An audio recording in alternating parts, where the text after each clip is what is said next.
अस्सलाम वालेकुम dear students, my name is Mohammad Moin and I am from pass education system. तो आज की इस वीडियो में आपके साथ अब डिस्कस करेंगे कि हमारी एचटीएमएल के अंदर कुछ एडिशनल एलिमेंट्स आ जाते हैं जिसको हम मतलब स्ट्रक्चर से हट के यूज़ करते हैं। तो ये हमारे पास एडिशनल एलिमेंट्स कुछ आ जाते हैं, तो वो आज हम उसके बारे में डिस्कस करेंगे और ये इंशाल्लाह जो है हमारी एचटीएमएल के ऊपर तमाम लेक्चर्स के बाद लास्ट क्लास होगी इसमें।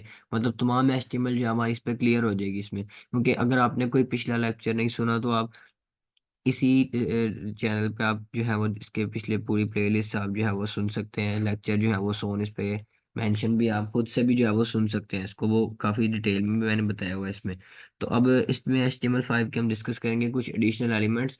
अब एडिशनल एलिमेंट्स में आते हैं आपके कुछ कंबाइंड एलिमेंट आते हैं, मतलब कि आपने अगर एक एलिमेंट लगाया तो उसके साथ आपको दूसरा एलिमेंट लाजमी लगाना पड़ता है इसके लिए।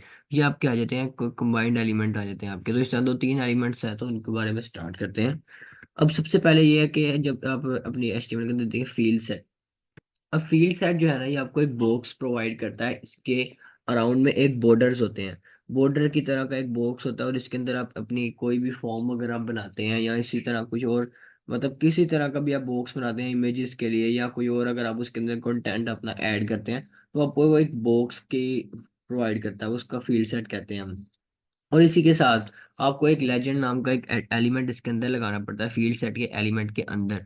और इसको साथ आप कोई नेम दे सकते हैं कि वो आपके ना, अब जो एलिमेंट है जो आपका टैग लगाया आपने फील्ड सेट का, उसके एलिमेंट के अंदर आप लगाएंगे जब लेजेंड का, और इसका कोई भी इसी तरह नेम सेट कर देंगे। इसी तरह जो है अब उसके बॉर्डर के ऊपर, अब आप मतलब उसके एक फ्रेम पे जो आएगा उसको एक नेम शो करेगा जो आप उसको लेजेंड को नाम देंगे उसका। तो देख लेते हैं इसको किस तरीके से इसकी वर्किंग कर सकते हैं हम। तो अपने VS कोड में इसी तरह ओपन कर लेना है। सबसे पहले आपने लिखे यहाँ पे फील्ड सेट, या हमारे पास आ जाएगा फील्ड सेट। अब इसी के अंदर आप कुछ भी जो है वो ऐड कर सकते हैं, जैसे मीडिया ऐड कर लिया आपने, टेक्स्ट फॉर्मेट ऐड कर लिया, या कोई भी मतलब आपने जो है वो इसके अंदर पैराग्राफ वगैरह ऐड कर लिए, या कुछ भी मतलब जब आप इसमें ऐड करेंगे। अब जैसे देखिए यहाँ से आप कोई भी चूज कर लें, जैसे आप सर्च करें इधर पैराग्राफ के बारे में, तो आपको एक पैराग्राफ प्रोवाइड कर देगा। अब जैसे ये देखें ये पैराग्राफ आ रहा है, इसको मैं यहाँ पे कर लेता हूँ कॉपी। नेक्स्ट तरफ आपने ये करना है कि अब जो आपका फील्ड सेट है उसके अंदर आपने इस पैराग्राफ को जो है वो पेस्ट कर दिया। जस्ट इसको यहाँ से सेव करेंगे और यहाँ पे हम इसको रन करेंगे। अब ये देखें फील्ड सेट के अंदर जो है अब हमारे पास एक पैराग्राफ आ गया इसका। अब ये इसके अंदर आ रहा है, लेकिन अभी भी इसकी क्लियर हो रही है, सेंस क्लियर हो रही है। लेकिन जो अब इसके अंदर अलहदा से हमने एलिमेंट लगाना था, जो हमने इसका एट्रीब्यूट लगाना था वो लेजेंड का, अब वो उसको देखते हैं वो किस तरीके से हम इसके अंदर लगा सकते हैं और वर्क किस तरीके से करता है। अब जैसे इसको अब यहाँ से फॉर्मेट सिलेक्शन इसकी कर ले तो ये थोड़ा सा कंप्रेस हो जाएगा। अब जब आपका फील्ड सेट का एलिमेंट ओपन टैग जहाँ पे क्लोज हुआ है, इसके साथ ही जो है आपने लिखना है लेजेंड। अब ये लेजेंड नाम का जो एलिमेंट है इसके अंदर आप कोई भी अब टेक्स्ट ऐड कर दें, जैसे अब कंटेंट के रिलेटेड भी आप इसके अंदर ऐड करें। जैसे अब ये देखें इसके अंदर जो है वो पैराग्राफ लिखा हुआ है, तो आप यहाँ पे इसका पैराग्राफ ऐड कर दें, नेम जो है इसका। तो यहाँ पे अब जब इसको जैसे आप सेव करेंगे, जस्ट आपने इसको सेव करना और रन करके अपने ब्राउजर के ऊपर जाना है। तो अब यहाँ पे देखें इसके अब पे उसने एक फ्रेम के अंदर ही, फ्रेम के मतलब उसकी दोनों तरफ आया था, मतलब बॉर्डर के सेंटर में जो उसने एक आपको एक हेडिंग शो कर दिया जो हमने उसके लेजेंड नेम के अंदर ऐड की थी। अब ये हेडिंग आप डिफरेंट तरीके से ऐड कर सकते हैं, जैसे ये यहाँ पे अब इसका कर लें H1 में कर लें इसको। जिस फॉर्मेट में आपने इस टेक्स्ट को ऐड करना आप उसमें इसको कर सकते हैं। अब ये हो गया यहाँ पे जस्ट सेव, और आपने अपने ब्राउजर के ऊपर जाना है। तो अब ये देखें पैराग्राफ की हेडिंग जो है वो थोड़ी सी इसके अंदर H1 आ गई, मतलब हेडिंग सबसे बड़ी इसके अंदर H1 नहीं होती है हमारे पास। तो इस तरीके से हमारा वर्क करता है हमारा फील्ड सेट और लेजेंड एलिमेंट। अब इसी तरह इसके अंदर आप इनपुट्स भी लगा सकते हैं, इमेजेस वगैरह भी लगा सकते हैं। तो अब इसकी वो मतलब सारी इसके अंदर डिटेल वगैरह आ जाती है इसमें। अब नेक्स्ट इसी तरह हमारे पास एक और एलिमेंट आता है डिटेल्स एंड समरी। अब ये तो दो एलिमेंट है हमारे पास, ये भी इसी तरह वर्क करते हैं जिस तरीके से हमारे फील्ड सेट और लेजेंड। अब इनकी थोड़ी सी वर्किंग थोड़ी सी मतलब चेंज है। इसके अंदर ये होता है कि आपको एक डिटेल है वो आपको एक डॉट के अंदर, जिस तरह आप कह लेंगे उसको आप क्लिक करेंगे तो वो पूरा एक ऐसे आपको प्रोवाइड कर देगा उसका। तो ये हमारी डिटेल और समरी के अंदर आ जाता है। अब डिटेल जो होती है हमारे पास आती है, वो हमारे पास एक ओपन और क्लोज डिमांड उसकी मतलब आप कह लें उसके अंदर आती है। वो आपको एक ओपन और टैग का उसके ऊपर एक आता है और एक क्लोज टैग का आता है। अब उसको जैसे क्लिक करते हैं तो वो हमारे पास ओपन हो जाता है, क्लोज करते हैं तो वो क्लोज हो जाता है उसके अंदर। तो ये इस तरीके से हमारा डिटेल्स एलिमेंट आता है, और डिटेल के अंदर ही हमारा एक समरी एलिमेंट आता है जो हम डिटेल एलिमेंट के जो आगे हमने टैग लगाना है या जो हेडिंग लगानी है उसके लिए यूज करते हैं हम समरी एलिमेंट। तो अब इसको भी जो है हम स्टार्ट करते हैं, इसी को हम सेम एज इट इज आपने अपने VS कोड को ओपन कर लेना है। अब नेक्स्ट इसके अंदर ही आप स्टार्ट कर लेंगे। अब सबसे पहले देखें जैसे ये फील्ड सेट था, इसी की जगह पे मैं लिख लेता हूँ जो हमने इसके अंदर ऐड करनी थी, डिटेल्स एलिमेंट। अब ये देखें डिटेल्स एलिमेंट इसके अंदर एक आ गया, यहाँ पे आप IOL। अब ये देखिए डिटेल एलिमेंट तो आ गया। अब इसके अंदर आप जो पैराग्राफ आपने लिखना है, जो भी मतलब इसके अंदर आपने टेक्स्ट ऐड करना है, जस्ट आप इसके अंदर वो ऐड करें। और इसको जब आप जैसे वो रन होगा हमारे पास, जैसे इसकी हम आउटपुट वगैरह करेंगे ऐड उसके अंदर, तो हमें जिस तरह की आउटपुट आएगी वो मतलब हमें एक, पहले तो हम इसको देख लेते हैं ना कि किस तरीके से हमें उसकी आउटपुट मिलेगी। अब जस्ट देखें इसके अंदर ये पैराग्राफ जैसे मैंने ऐड किया है इसके अंदर, ये पूरा पैराग्राफ इसके अंदर आ गया डिटेल एलिमेंट में। अब पहले आप देख लेते हैं समरी के बगैर हम इसको किस तरीके से ऐड कर सकते हैं।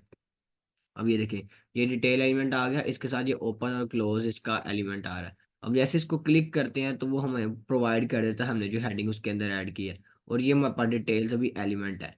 लेकिन जब हम इसके अंदर लगाएंगे इसका समरी एलिमेंट, इसके अंदर ही नेक्स्ट आप ऐड कर लें समरी एलिमेंट, और इसका आप कोई सा भी नेम लिख दें, जैसे जैसे भी ये पैराग्राफ ही था, यहाँ पे आप लिख लें पैराग्राफ में। जस्ट सेव करें, कंट्रोल ऐसे आपका सेव हो जाएगा। और अब देखें यहाँ पे अब वो समरी एलिमेंट आ गया, नेक्स्ट यहाँ पे वो आप क्लिक करेंगे तो वो आपके पास पेज जो है उसका ओपन होता जा रहा है। तो ये इस तरीके से आप इसके अंदर काफी ज्यादा डिटेल में अपना टेक्स्ट ऐड कर सकते हैं, और वो कंप्रेस होके आपके साथ बिल्कुल हाइड हो जाएगा इसके अंदर। तो ये हमारे पास आ जाते हैं कुछ एलिमेंट जो हमारे पास कंबाइंड आते हैं। अब नेक्स्ट इसके अंदर एक एलिमेंट आ जाता है हमारे पास प्रोग्रेस और मीटर एलिमेंट। अब प्रोग्रेस और मीटर में इतना कोई खास फर्क नहीं है, सिर्फ इतना फर्क है कि उनकी जो मतलब फॉर्मेट है थोड़ा सा सिर्फ उसमें डिफरेंट है। अब प्रोग्रेस जो होती है ये मैं डिस्प्ले करती है, एक इंडिकेटर होता है इसके अंदर, आपको एक लाइन शो करती है कि मतलब जैसे आप देख रहे हैं कोई डाउनलोडिंग कंप्लीट हो रही होती है या इसके अलावा कुछ भी मतलब हो रहा होता है, वो आपको एक वो रोज की बार आती है, एक उसके अंदर उसकी प्रोग्रेस आ रही होती है, मतलब इतने परसेंट तक जो है अभी ये हो चुकी है ना, इतने परसेंट हमने इसके अंदर और ऐड करना है। तो ये हमारे पास आ जाती है इसकी प्रोग्रेस के अंदर। और इसी तरह हमारे पास मीटर आ जाता है जब हम अपनी स्केलर मेजरमेंट कोई करते हैं या उसके अलावा कोई भी हम इसके अंदर मेजरमेंट वगैरह करते हैं, तो हमारा इसके पास आ जाता है मीटर रोड।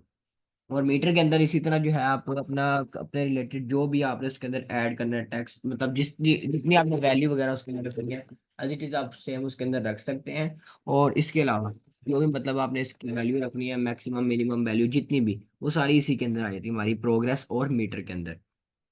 तो इनको भी जो है एक एक करके हम चेक करते हैं इसमें। सिंपल आपने ये करना है अपने बॉडी एलिमेंट के अंदर, सिंपल आपने लगाना है प्रोग्रेस एलिमेंट। यहाँ पे आप देखेंगे प्रोग्रेस, और यहाँ पे इसका ओपन टैग आएगा, नेक्स्ट इसका एक क्लोज टैग आएगा। अब इसके अंदर आ जाते हैं इसके कुछ एट्रीब्यूट्स। अब पहले देख रहे हैं यहाँ पे अगर मैं इसको कर देता हूँ 30% पे कर देता हूँ, 50% पे, देखें यहाँ पे 30% पे इसकी वैल्यू मैंने सेट कर दी। अब जो इसके अंदर मेन काम है इसका वो आती है मैक्सिमम वैल्यू हमने कितनी रखनी है। अगर 30 है तो लाजमी बात है इसको 100 तक हमें करना पड़ेगा, और जो हमने इसकी वैल्यू सेट करनी है और वो सेम एज आएगी 30 पे। जस्ट आपने इसको यहाँ पे सेव करना है, और अपने आउटपुट में आप देखेंगे कि जो भी हमने इसको मतलब आउटपुट दिया, आप देखेंगे 30% तक हमारी हो चुकी है। अब ये हमारे पास आ जाती है इसकी प्रोग्रेस की वैल्यू। अब इसी तरह आप इसको यहाँ से कम ज़्यादा भी कर सकते हो, जैसे ये 30 है, इसको आप यहाँ पे कर लें 50 पे, ये 50 पे हो गई हमारे पास। अब ये हाफ हमारे पास आ गई है प्रोग्रेस, यहाँ तक 50 है, नेक्स्ट यहाँ तक अगली जो है वो 50 इसके अंदर नहीं ऐड हुई हुई। तो अब ये देखिए मैक्सिमम अगर आप इसका कर देते हैं 10 पे, या इसको आप कर देते हैं 9 पे, तो अब जो है वो शो होगी पूरी स्क्रीन पे, मतलब उसकी आ जाएगी। जैसे इसको सेव करेंगे तो वो पूरी आ जाएगी, क्योंकि हमने उसका कोई मैक्सिमम नहीं ऐड किया, जिसकी वजह से जो है वो पूरी फिल हो गई है उसके अंदर। अब इसी तरह हम यहाँ से इसको बिल्कुल अगर खत्म कर देंगे, ये वैल्यू भी खत्म कर देंगे, इसकी एट्रीब्यूट्स अगर हम खत्म कर देते हैं इसके अंदर से, तो जस्ट इसको सेव करेंगे तो अब ये इस तरह डिस्प्ले होना शुरू हो जाएगी, ठीक है। तो अब इसके अंदर मतलब कोई एलिमेंट इसके अंदर नहीं ऐड हुआ, तो इस वजह से जो है वो थोड़ा सा मतलब इसके अंदर चेंजिंग आ गया इसकी। जैसे अब एट्रीब्यूट्स ऐड करेंगे जो आपने ऐड करने हैं उसके अंदर मैक्सिमम मिनिमम जिस तरीके से भी वो आप ऐड करें। अब देखिए जैसे यहाँ पे 5 है, इसको मैं यहाँ से सेव कर लेता हूँ और जस्ट यहाँ पे आपने इसको डिस्प्ले करवाना है, तो अब ये इसकी आउटपुट आ जाएगी हमारे पास। तो इस तरीके से हमारा जो है वो प्रोग्रेस की वर्किंग होती है। नेक्स्ट जो हमारे पास मीटर है, मीटर भी सेम एज है, सिर्फ उसका थोड़ा सा आप कह लें कि फॉर्मेट उसका थोड़ा सा चेंज है, हमारी प्रोग्रेस एलिमेंट की तरह ही है, सिर्फ सेम यही है। अब जैसे हम इसके अंदर यही अगर प्रॉपर्टीज लगाएं, जैसे इसकी वैल्यू, अब ये होता है इसके अंदर हम इसके अंदर पॉइंट्स में भी वैल्यू इसकी लिख सकते हैं। अब जैसे ये अगर हुआ है ना हमारे पास 40% पे सिलेक्ट हुआ है, और इसका जो मैक्सिमम हमने रखा है ये मैक्सिमम इसका कर देते हैं हम 10 पे। और जो इसकी वैल्यू हमने सेट करनी है उसके अंदर, वो हम कर देते हैं इसको 2.5। अब ये देखें 2.5 पे हमने इसकी एक वैल्यू सेट कर दी है। अब देखें ना इसके अंदर ये फ्लोट मतलब आ गया इसके अंदर, तो ये अब इस तरीके से हमारे पास मीटर आता है इसका। तो ये मीटर, और ये इसमें थोड़ा सा बस इस तरह डिफरेंस है कि इसकी थोड़ी सी छोटी होती है, मतलब इसकी रोड भी थोड़ा सा छोटा है जो बार है, और प्रोग्रेस बार जो है हमारे पास थोड़ी सी इसकी ज़्यादा बड़ी होती है। तो ये सिर्फ इतना सा इसके अंदर स्मॉल सा डिफरेंस है। अब इस तरह जैसे इसकी वैल्यू अगर हम कर देते हैं, मैक्सिमम वैल्यू इसकी 10 है, तो हम इसको यहाँ से 9 कर देते हैं। सिर्फ जस्ट आपने सेव करना, अब देखें वो 9 तक आ गया, और सिर्फ 1% जो है हमारी वहाँ से वैल्यू कम है। तो कुछ इस तरीके से हमारे पास ये तमाम इसके आए थे एडिशनल एलिमेंट्स। बाकी इंशाल्लाह जो हमारी प्रीवियस वीडियोस हो चुकी हैं उस वो भी आप मतलब वहाँ से सुन सकते हैं यूट्यूब से। तो तमाम इसमें भी आपको इसकी गाइडेंस मिल जाएगी HTML5 का। तमाम जो बेसिक से लेके एडवांस लेवल तक जितना स्ट्रक्चर हमने डिस्कस किया उसमें, वो तमाम आपको जो है उसमें इजीली जो है वो समझ आ जाएगी उसमें। नेक्स्ट जो इसमें आ जाती है मतलब एलिमेंट्स इस तरीके से आपके यूज होते हैं, ये प्रोग्रेस एंड मीटर। बाकी जो है आपकी CSS नेक्स्ट अब आपकी स्टार्ट करेंगे, उसमें हम देखेंगे कि अपनी हम शीट किस तरीके से बना सकते हैं, डेकोरेशन वगैरह हम अपने वेब पेज की किस तरीके से कर सकते हैं। तो ये हमारी सारी CSS के अंदर आती है। तो नेक्स्ट वीडियो में मुलाकात होगी, आज के लिए इतना ही, अल्लाह हाफिज़।